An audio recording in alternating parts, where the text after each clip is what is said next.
¿Cómo están? Buenas noches, qué gusto saludarles. Les damos la bienvenida a Sobremesa Constitucional, este espacio que hemos pensado, diseñado y desarrollado para poder conversar temas de interés, temas contingentes de cara al plebiscito del 4 de septiembre. Vamos a estar conversando y analizando las diferentes propuestas, las diferentes instituciones que se nos han propuesto en el texto borrador, cuáles son los cambios sustanciales, qué son las cosas que tenemos que saber y tener a la mano y en cuenta para votar de forma informada el día 4 de septiembre. Hemos desarrollado este espacio para poder conversar, para poder compartir y para que tú también seas parte de esta sobremesa constitucional.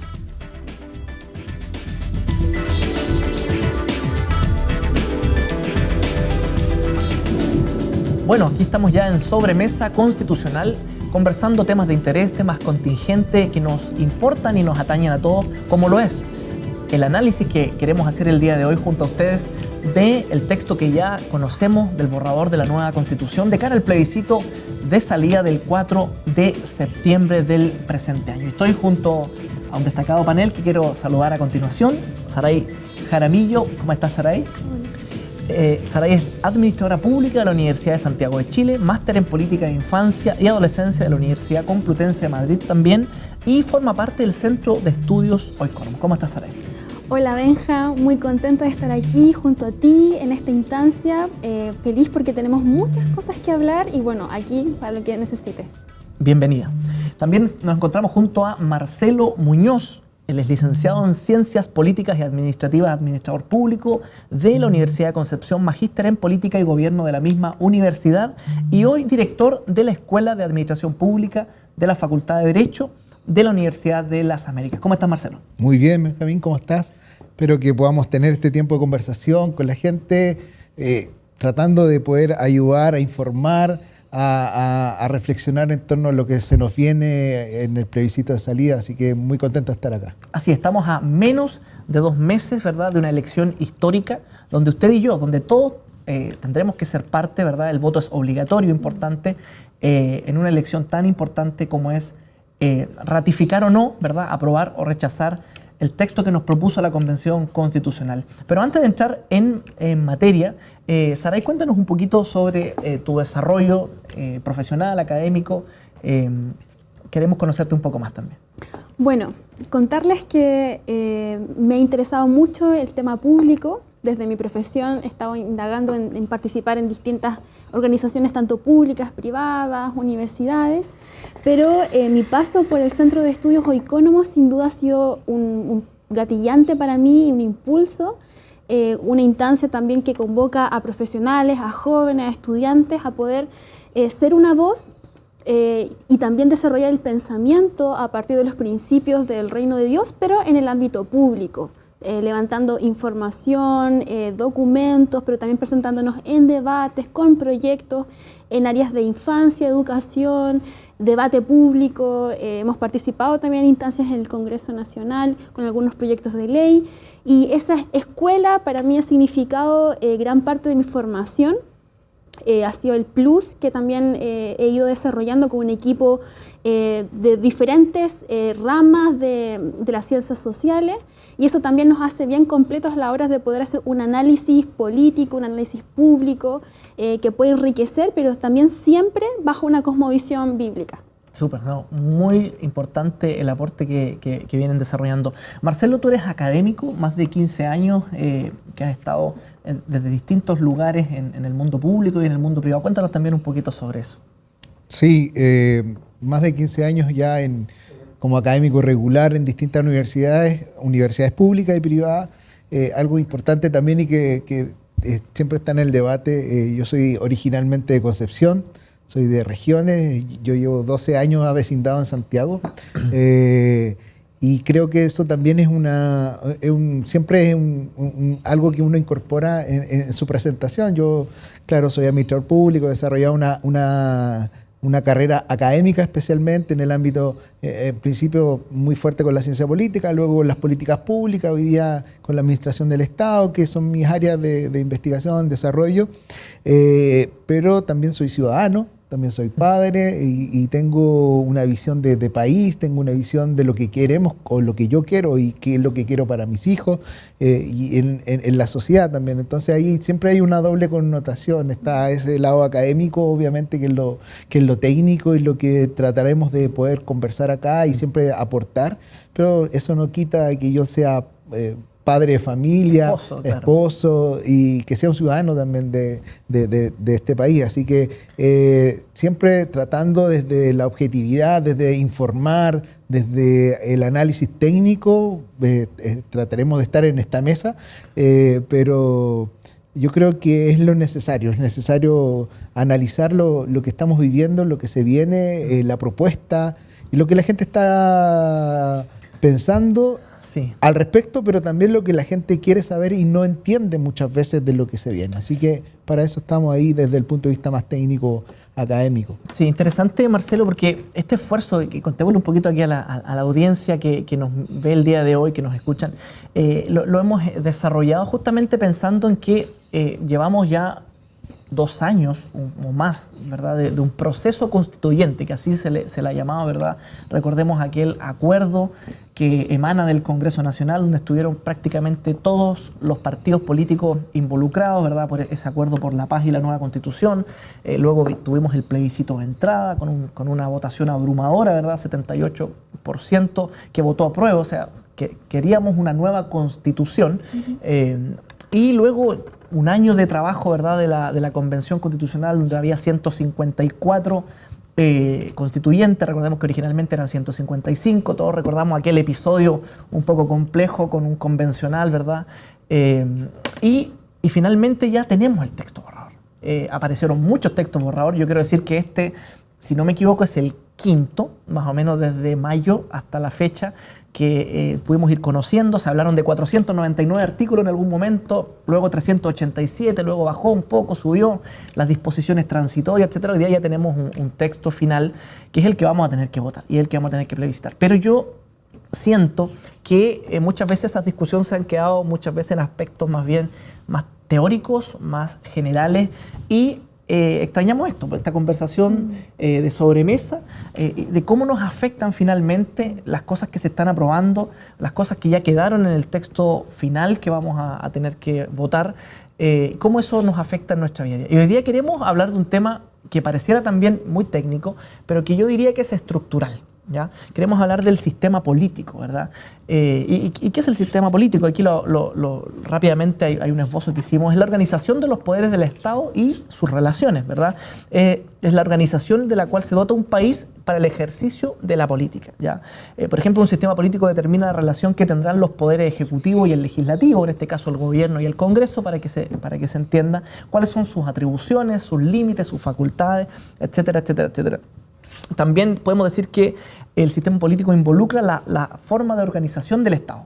Y para que se entienda más claramente si el Estado va a ser unitario, regional o federal, y también el sistema o forma de gobierno, si este va a ser presidencialista, semipresidencial, si va a ser parlamentarista, como conocemos algunas experiencias más bien en Europa, ¿verdad? Entonces, también tiene que ver con el sistema electoral, ¿verdad?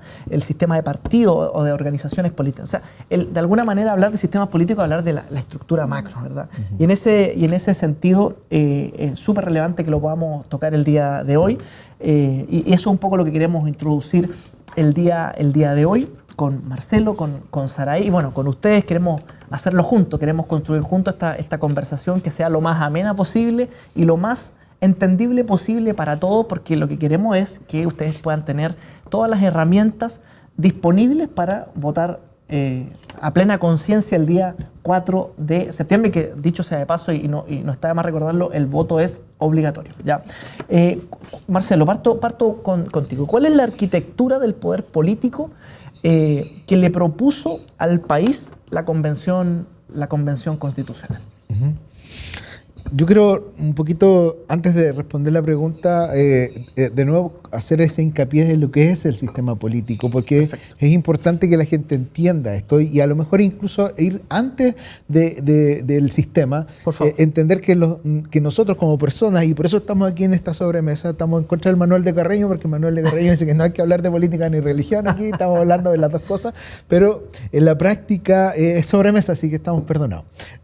No estamos comiendo, así que podemos conversar tranquilamente.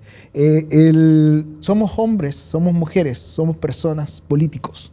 Y yo creo que una de las cosas que cuando nosotros, los que estudiamos en el área de la ciencia política, yo que soy académico, profesor, y me tocaba recibir alumnos de ciencia política, decían, no, mi hijo va a ir a estudiar política, no, eso es peligroso, eso no me gusta, no. Entonces terminábamos enseñándole a los padres, a veces dándoles charlas a la gente, que somos seres políticos. ¿Y qué significa que seamos seres políticos? Es inherente al ser humano. Es inherente a las personas. Nos relacionamos, estamos en un contexto y todas nuestras relaciones son políticas. Esto no quiere decir o no quiere tener que ser que nosotros militemos en un partido político, Claro. sino que el hecho de estar en sociedad, de interrelacionarnos con otras personas y tomar decisiones, nos hace seres políticos. Y eso es la primera importancia o primer elemento que hay que considerar. Y que estamos insertos, querámoslo o no, en un sistema político, como lo decía desde Aristóteles hacia adelante, nosotros nos relacionamos en la civis, en la ciudadanía, en la polis. En la ciudad, ninguno de nosotros vive lejos de la realidad y del contexto. Entonces, por ende, nosotros estamos insertos, querámoslo o no, o somos parte del sistema político. El sistema político lo compone, como muy bien dijiste tú, estructuras institucionales, pero también actores. Y esos actores no solo son las instituciones, en este caso el Estado, o luego cuando vemos la separación orgánica de funciones, que es lo tradicional, que es por un lado el Ejecutivo, el Legislativo y el Judicial, sino que también los actores políticos. Dentro de estos elementos están las personas, nosotros. Claro. Y hay una cultura detrás de cómo se hacen las cosas. Y luego, recalcando eso, sistema político, hay formas de concebir cómo distribuimos el poder dentro de una sociedad. Y eso es lo que busca el sistema político. Y en la Constitución se establece, cualquier Constitución es el corazón de cualquier Constitución, establecer la distribución de los poderes, claro, de quienes van a ejercer un rol de gobierno dentro de la sociedad. Entonces, segundo punto de relevancia de lo que estamos hablando, es que esto es en la cúspide de todo.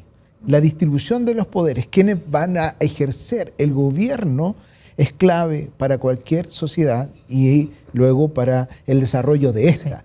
Y en ese sentido, hay una propuesta, y yo no quiero seguir en el detalle, hay una propuesta que cambia varios elementos de lo que hoy día tenemos. Y hay un cambio estructural, institucional, hay un cambio también que de una u otra manera, y también aquí hago el link, que va a generar o que busca generar cambios sociales. Yo no estoy diciendo que está bien o que está mal, estoy haciendo el análisis específico de lo que se está presentando, y eso genera cambios. Sí, se ha dicho que tiene básicamente el sistema político dos objetivos, grandes objetivos, tú lo tocabas también: fortalecer la gobernabilidad de un país, ¿verdad? Y limitar el poder político. Saray, desde lo que hoy día tenemos, ¿verdad? Desde la Constitución que hoy día nos rige, que fue hecha en un periodo no democrático, ¿verdad?, en 1980, pero que luego ha tenido una serie de grandes y pequeñas reformas constitucionales. De hecho, hasta el 2005 había sufrido cerca de 17 grandes paquetes de reformas, y después del 2005 otras tantas más muy importantes. Diría yo, de hecho, que los enclaves autoritarios, ¿verdad?, que herencia de ese periodo de gobierno, son menores, son los menos hoy día que quedan. Desde ese punto de vista, hoy día con la Constitución que nos rige y que evidentemente hay muchos elementos que hay que modificar, ¿cómo ves tú estos dos ámbitos, la gobernabilidad del país y la limitación del poder político? Bueno, como decía Marcelo, nuestro sistema de gobierno es súper importante. O sea, es la manera, cuando uno empieza a pensar en gobierno, piensa en palabras, conceptos como Estado, administración pública, separación de poder. Y hay una orgánica, ¿cierto?, que nos permite como sociedad poder articularnos y funcionar de manera ordenada y de esa manera influyendo en el día a día, ¿cierto?, y que las distintas instituciones que van a formar nuestro ordenamiento político conversen, se muevan, dialoguen y también haya un intercambio de información, de recursos, etc. A diferencia de una empresa, nosotros tenemos aquí un sistema que está, digamos, como fortalecido, pero también sobre el que descansa nuestro sistema, tiene que ver con un sistema electoral, con un sistema del trabajo del ciudadano en cuanto al concepto de elegir y ser elegido. Y eso es súper importante al momento de considerar lo que es gobernabilidad, el concepto de gobierno, la aplicación de este en un sistema constitucional, en una carta fundamental. Y como iba mencionando Benjamín, creo que es súper atingente considerar esto al momento de los cambios que se quieren proponer respecto a lo que hoy día funciona. O sea, tenemos hoy día un sistema, Chile funciona con un sistema muy presidencialista, ¿cierto?, donde tiene también una segunda gran institución que le hace ese contrapeso, que es el Congreso Nacional, tiene las diferentes instituciones que rodean estos órganos como más preponderantes, tiene un sistema de justicia, tiene diferentes órganos autónomos, funciona ahí también Contraloría, todo lo que es el sistema también más de defensa, las policías, todo un ordenamiento. Y hoy día el debate fue, bueno, pongamos sobre la mesa qué cosas tenemos que cambiar, qué cosas tenemos que ir mejorando. Sí, en ese contexto se han oído distintas voces. Yo leía por ahí a un ex senador hace unas semanas atrás que él hacía toda su reflexión de por qué él tomaba una posición al respecto y era bien interesante porque él hablaba de alguna manera de que este texto tenía de alguna forma un espíritu refundacional, ¿verdad? Desde ese punto de vista, Marcelo, y luego también voy contigo, Saray, ¿qué diferencias tú crees, si pudiéramos decir 1, 2, 3 diferencias como puntuales existen entre el actual sistema político chileno y el que la Convención está queriendo proponernos en este borrador? Sí.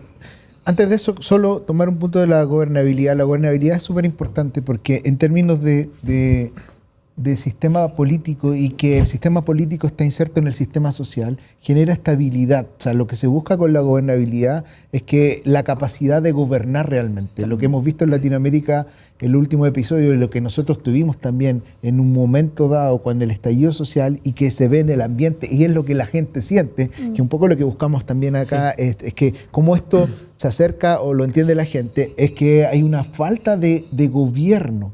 Entonces, no estoy diciendo en un momento puntual, estoy hablando del concepto de gobernabilidad. Entonces, y cada persona lo siente, pero también uno lo puede medir, la falta de gobernabilidad. Entonces, la Constitución y el sistema político lo que busca es garantizar un equilibrio y una estabilidad para quien tenga que gobernar, independiente del color político que sea, lo pueda hacer. Claro. Y es por eso la importancia de un sistema político equilibrado, claro, y que de una u otra manera tenga la capacidad o la factibilidad de poder implementarse. Hoy día lo que tenemos es que tenemos la separación orgánica de funciones, que es la tradicional, los 3 poderes del Estado, donde tenemos el Ejecutivo representado por el Gobierno, el Presidente y sus ministros, con un régimen que se denomina presidencialismo o presidencialismo reforzado, con amplias atribuciones del Presidente de la República, incluso como colegislador. Es decir, que tiene la capacidad de poder tener iniciativas de leyes, por un lado. Por otro lado, tenemos al Poder Legislativo, que lo que se le faculta y cuáles son sus atribuciones y su tarea es generar las leyes con dos cámaras que son espejo, que es la Cámara de Diputados y la Cámara de Senado, que todos conocemos, ¿no es cierto?, donde ahí, desde ese lugar nacen las leyes en nuestro país, la gran mayoría. Recordemos que igual el presidente tiene una iniciativa, es decir, tiene la capacidad de iniciar una ley, que luego se envía al Congreso, ¿no es cierto? Y tenemos 2 cámaras, una de Senado y otra de la Cámara de Diputados, y tenemos un poder que es autónomo, que ejerce la administración de justicia, que es el Poder Judicial. Son los 3 grandes poderes repartidos, ¿no es cierto?, en la distribución de distintas funciones también de gobierno. El caso, algunos teóricos dejan fuera el Poder Judicial y esencialmente en términos de gobierno dejan El gobierno en específico siempre va a ser el ejecutivo, pero con el legislador que tiene esa capacidad. Hay otros organismos autónomos que fiscalizan, como la Contraloría General de la República, otro organismo autónomo que ayuda a regular la economía, que es el Banco Central, y el Ministerio Público que se crea, el Tribunal Constitucional, como otros organismos autónomos que ayudan a esta estabilidad. Eso es lo que hoy día tenemos. Sí.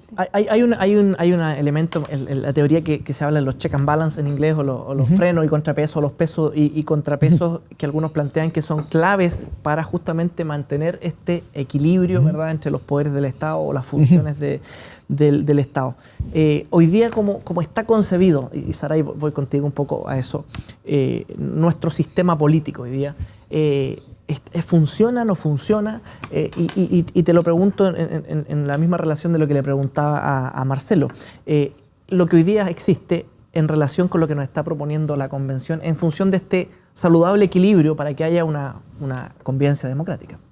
Claro, hoy día lo que tenemos, como explicaba también Marcelo, bueno, tenemos una división clara de poderes, o sea, tenemos un poder judicial, tenemos un ejecutivo, tenemos un legislativo muy bien delimitado.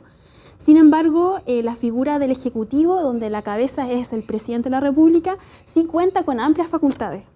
Y eso ha sido una tendencia de nosotros como país, como nación republicana de muchos años. No solamente algo de, aun cuando tuvimos el periodo de parlamentarismo, tuvimos, digamos, eso bien marcado, sin embargo, la tradición completa, digamos, republicana en China, 200 años, de nuestros 200 años de historia republicana, nos da a conocer de que hay una tendencia, ¿cierto? Nos gusta la figura como este rey, claro, que partió siendo este director supremo con O'Higgins. Que dicho sea de paso es jefe de Estado y jefe de gobierno. Que es jefe de Estado y jefe de gobierno, claro. A diferencia, por ejemplo, de otros países como Inglaterra, que tenemos la reina, que es un régimen distinto, claro, una monarquía parlamentaria, y así, claro, en otros países, donde, claro, la cabeza de Estado funciona con una figura y el que administra, digamos, lo ejecutivo es otro. Y en ese sentido, Saray, ¿qué es lo que nos viene a proponer la Convención en términos gruesos? Porque esto tiene muchos detalles, está en muchos artículos distintos, pero en términos gruesos, ¿qué es lo que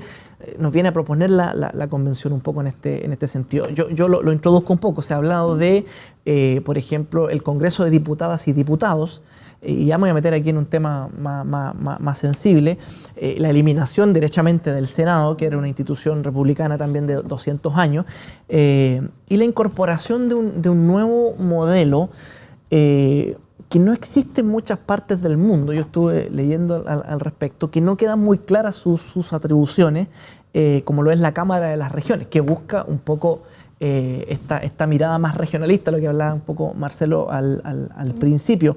Pero desde ese punto de vista, ¿qué es lo que viene a proponernos en términos generales la Convención? Bueno, la Convención, cuando uno la lee, o sea, este borrador, te das cuenta de que ya de per se hay una crítica, o sea, de que se propone un presidencialismo atenuado, o sea, es decir, va a quitar algunas facultades que tiene hoy en día el presidente de la República, las va a traspasar, las va a atenuar, y también tenemos un sistema legislativo, también se llama este bicameralismo asimétrico, claro, ¿cierto? Donde tenemos estas dos cámaras, como tú mencionabas, la de diputados, diputadas, y las cámaras de las regiones, que en esta última estaría, no sé si entre comillas reemplazo, porque incluso llega a cambiar un poco la estructura de lo que hoy día se conoce como Senado. Sin embargo, quitar el concepto de Senado para los que, digamos, son más reacios a esa tradición republicana genera varios regímenes. Marcelo, ¿es adecuado eliminar el Senado? Bueno, es una discusión que la escuchamos, la vimos, la leímos por muchos lados, y reemplazarlo por la Cámara de las Regiones,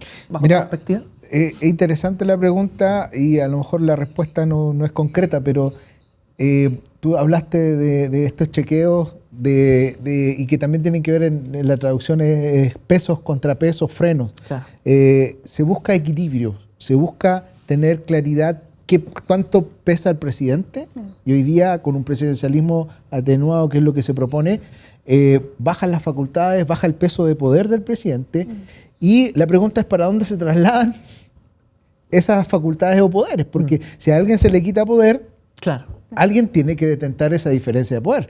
O sea, recuerden que de una u otra manera el pueblo es el soberano, el que debiera, en quien reposa todo el poder y autoridad que se le traspasa a las autoridades que se eligen, tanto al presidente como en este caso al Congreso. Y este Congreso nuevo tiene una particularidad. Se elimina el Senado y se genera una Cámara de personas que representan las regiones.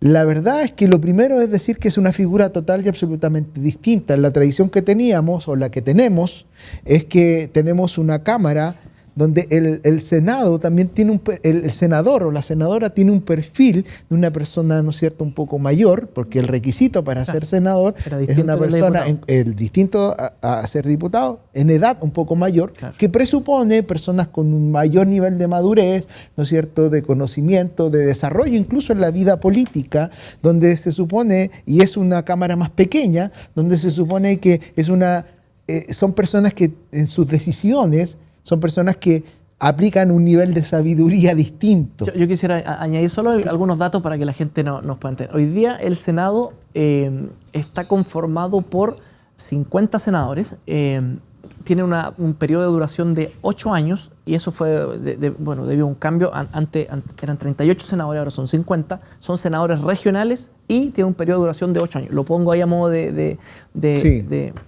Sí, y lo que se buscaba lo que se busca en el Senado, ya dado por el perfil de las personas. Ahora, si bien tú dijiste y lo eligen en su espacio regional, son senadores de la República que van a votar leyes para toda la nación. Claro. Entonces, ahora, cuando nosotros nos vamos, independiente de lo que diga en la letra chica, luego la ley que va a establecer el funcionamiento de la Cámara regional, de estos representantes regionales, ya la nomenclatura y el sentido es que son representantes de su región.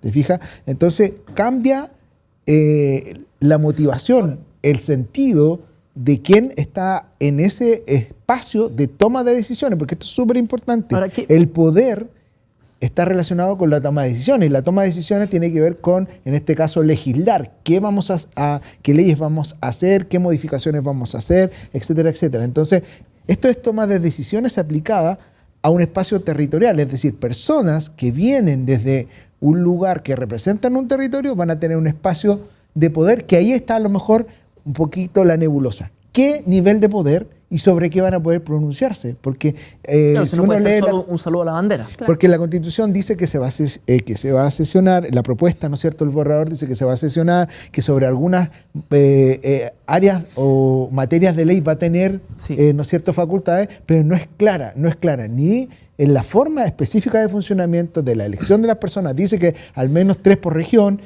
pero no es claro en su perfil de quienes integrarían eso y las facultades. Entonces, frente a eso como nuevo que viene, se despiertan algunas dudas, porque lo que tenemos conocido, diputados y senadores, está claro. A lo nuevo y a lo poco claro, diría yo, y ahí voy con Saray, pero antes quería poner un ejemplo para que la gente lo entienda. Hoy día nosotros tenemos los gobernadores regionales, que es una figura nueva. Sí. Algunos se acordarán que lo votamos el año pasado, ¿no? En una de las elecciones, fue un año tan electoral que ya no recuerdo cuál, pero votamos por gobernadores regionales, que es primera vez que son electos democráticamente, ¿verdad?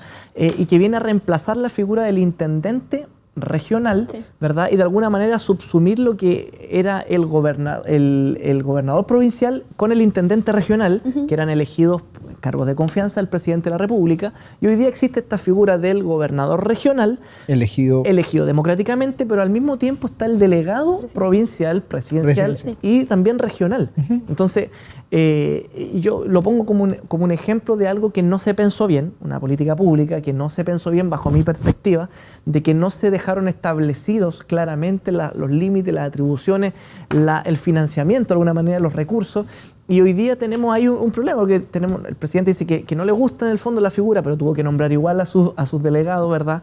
Y tenemos por otro lado ahí a los gobernadores regionales, con toda la potestad, ¿verdad?, de haber sido electos democráticamente, algunos con votaciones inmensas, que incluso se empiezan a perfilar como candidatos ya para otras instancias mayores, pero para mí es un ejemplo de una política pública mal pensada, no bien formada. Y en este sentido hay un detalle no menor, que es que se dice que a lo menos serían 3 por región, pero nosotros sabemos que las regiones son muy disímiles. Sí. O sea, tenemos una región metropolitana que casi concentra la mitad de los habitantes del país y tenemos en Aysén una región muy pequeñita. Entonces, ¿cómo se lidia con eso desde el punto de vista de la representatividad, verdad, de los procesos electorales? Saraí, bajo tu perspectiva. Claro, en esa búsqueda yo creo como de hacer esa equiparación, de hacer esto más equitativo, con estos conceptos que se están integrando, paridad de género, equidad en cuanto a cuotas,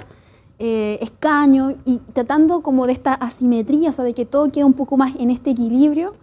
De repente se cae, claro, en esta suerte de pensar los cargos, como sería sobre todo la Cámara de las Regiones, un poco integrando estos 3 representantes por región, que sin duda, claro, o sea, a la práctica uno ve el funcionamiento en la Cámara, cómo va a ser, pero en cuanto a la representatividad que genera de la población de ese territorio, sí genera un desequilibrio, porque no es lo mismo, como tú mencionabas, Benjamín, la representatividad de la región metropolitana respecto de la representatividad del Maule, de Aysén, de Arica, no es lo mismo en cuantía, y eso sí va a generar, yo creo que un problema, puede generar un problema.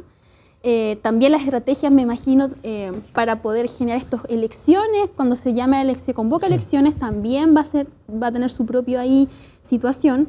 Pero también yo meditaba en este concepto, la palabra del Senado. El Senado viene, bueno, sabemos que tiene una tradición romana, todo, pero se le dio ese estatus a personas, como bien mencionaba Marcelo, que tuviesen un peso por edad. O sea, en este caso es la edad, el anciano, de ahí también viene Senado, un poco se extrae esa palabra, y habla de la sabiduría, del poder, del que puede gobernar porque tiene una cuota de sabiduría, una voz de consejo. Claro. Y creo que eso es súper importante para una sociedad.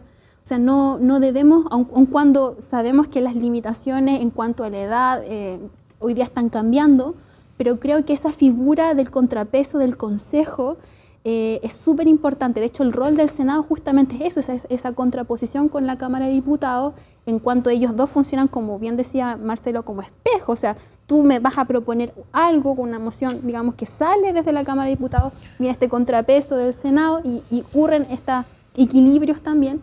Creo que es súper importante, sobre todo considerando este concepto del consejo, de consejo sabio. Creo que eso me hace ruido. Sí. Estamos, bueno, en Sobremesa Constitucional, ¿verdad? Conversando temas de interés. Esperamos ser lo más didácticos y prácticos posible en bajar una discusión que muchas veces es muy elevada y muy estructural, como es la discusión de un modelo constitucional, ¿verdad? O de un texto borrador constitucional, a las cosas sencillas, a cómo eso nos va a afectar en la cotidianidad. Estamos ya en los minutos finales y hay un elemento de verdad de los 3 poderes que no hemos tocado mucho y eso lo hacemos de forma intencional porque vamos a dedicarle un programa a hablar justamente del poder judicial o de los sistemas de justicia, pero quiero tangencialmente poder también tocarlo. No sin antes preguntarles, Marcelo y Saraí, muy brevemente, finalmente, hemos hecho el análisis un poco, hemos hablado sobre cómo hoy día está funcionando nuestro sistema, qué es lo que se está proponiendo, que según lo que yo entiendo no está muy claro, ¿verdad?, hoy día. Y nosotros decíamos al principio que uno de los elementos, del objetivo del sistema político es poder justamente, lo hablaba Marcelo, generar gobernabilidad o estabilidad. Sea quien llegue, que no haga lo que quiera, que no haga, voy a usar una expresión muy nuestra, las de Kiko y Caco, ¿verdad? Porque además, lamentablemente, Latinoamérica tiene una mala tendencia a los populismos. Hay por ahí, se han hecho algunos semáforos, ¿verdad?, de dónde está en mayor o menor medida en riesgo la democracia en el continente, y es bien preocupante algunas mediciones que se han ido conociendo. Y en ese sentido, el diseño institucional, ¿verdad?, que nos propone la nueva Constitución, ¿ustedes creen que favorece el florecimiento democrático o la sana convivencia democrática o de alguna manera lo mantiene o lo empeora? Marcelo y Saraí. Sí.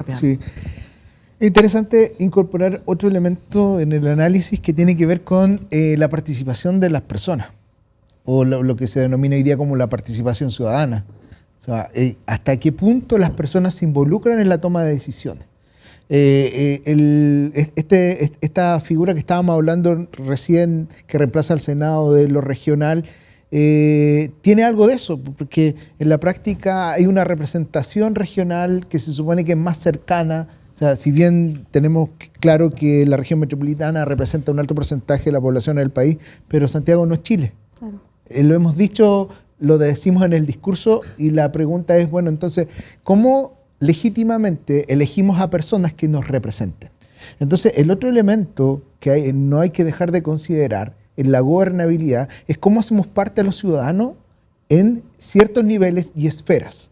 La pregunta es, ¿los hacemos parte en todo? Y lo que un poco la reflexión que hacía Saray, ¿todos tienen la capacidad para tomar decisiones en todos los niveles? Posiblemente la respuesta es no, pero sí la respuesta a la participación y hacerse parte, eso es inaludible. La respuesta que es sí, nosotros, el Estado y la estructura de gobierno tiene que hacer parte a los ciudadanos, si no tenemos ese problema de la desafectación política. Entonces, y ahí ahora un poco respondo a esto, lo que tú planteabas. La gobernabilidad es la capacidad que el gobierno tiene de gobernar, pero el gobierno gobierna a personas, gobierna a ciudadanos. Entonces, tiene que haber una relación fluida entre quien gobierna y los ciudadanos, entendiendo cuáles son sus roles. Entonces, yo ahí le agregaría esa segunda derivada de que la gente siempre está mirando cómo lo hace quien gobierna. Y estamos acostumbrados todos los lunes a ver encuestas al respecto. Y no solo de este gobierno, sino de todos los gobiernos hacia atrás. Yo creo que en los últimos 3, 4 gobiernos se han incrementado ese tipo de encuestas y de instrumentos de análisis. Entonces, pero fíjate que es importante porque la percepción de la gente en cuanto a cómo se está gobernando genera climas, ¿no es cierto? Obviamente, y muchos políticos y los últimos presidentes han dicho, yo no gobierno de acuerdo a cómo la gente opina. Pero el tomar la temperatura de lo que la gente está sintiendo, está viviendo, es lo que genera estos problemas de gobernabilidad, y sobre todo en Latinoamérica.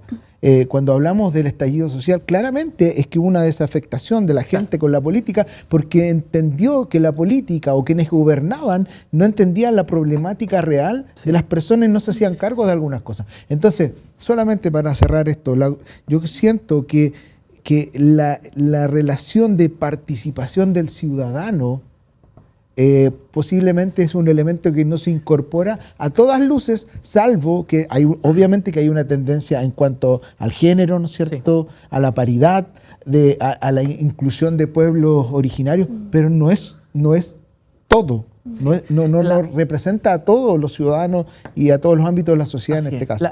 Quiero añadir ahí un punto. La Comisión de Venecia, que es un órgano internacional que asesora a países en procesos de cambio constitucional, compuesta por expertos en derecho constitucional, hizo algunas recomendaciones al país. Y bueno, varias de ellas no fueron consideradas finalmente. Entre ellas dice que existe una posible correlación en América Latina entre regímenes autoritario y populista y la eliminación del Senado.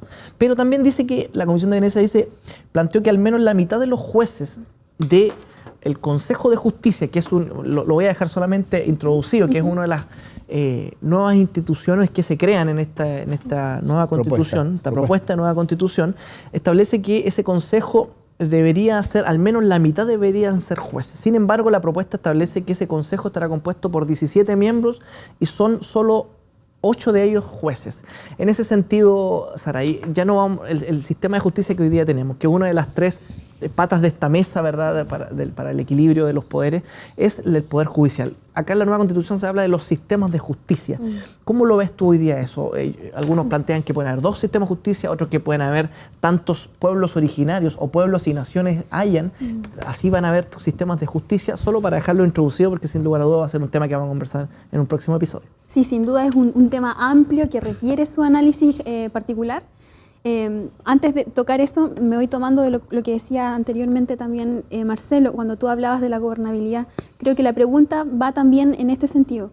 Hoy ya tenemos un texto, una propuesta que se origina por una situación que tenemos de conflicto social, todo.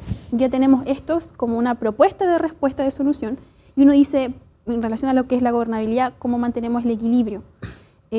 ¿Realmente esto nos ayuda a mantener nuestro equilibrio social? ¿Responde a esas necesidades que tuvimos y que se plantearon? no recuerdo que dentro de las demandas haya salido eliminación del Senado, haya salido en las marchas o en los movimientos que se generó en ese momento, cambios en el sistema de justicia. Entonces hay muchas demandas que se levantan en este texto que no van muy en coherencia con las principales demandas que salieron del movimiento social. Y creo que eso es súper importante al momento de hablar de gobernabilidad, con el resultado. Sin lugar a dudas, sin lugar a dudas. No, gracias Saray, gracias Marcelo. Bueno, este y otros temas tan relevantes son los que seguiremos conversando aquí en Sobremesa Constitucional. Queda pendiente, por supuesto, el tema de los sistemas de justicia. Lo vamos a tocar en profundidad con un importante invitado y un tremendo panel también en el próximo episodio. Así que, por favor, atento a nuestras redes sociales, atento a lo que vamos a ir desarrollando, porque nos interesa conversar, nos interesa poder que usted pueda tener todas las herramientas a la mano para el plebiscito del 4 de septiembre. Muchas gracias, buenas noches. Esto fue Sobremesa Constitucional.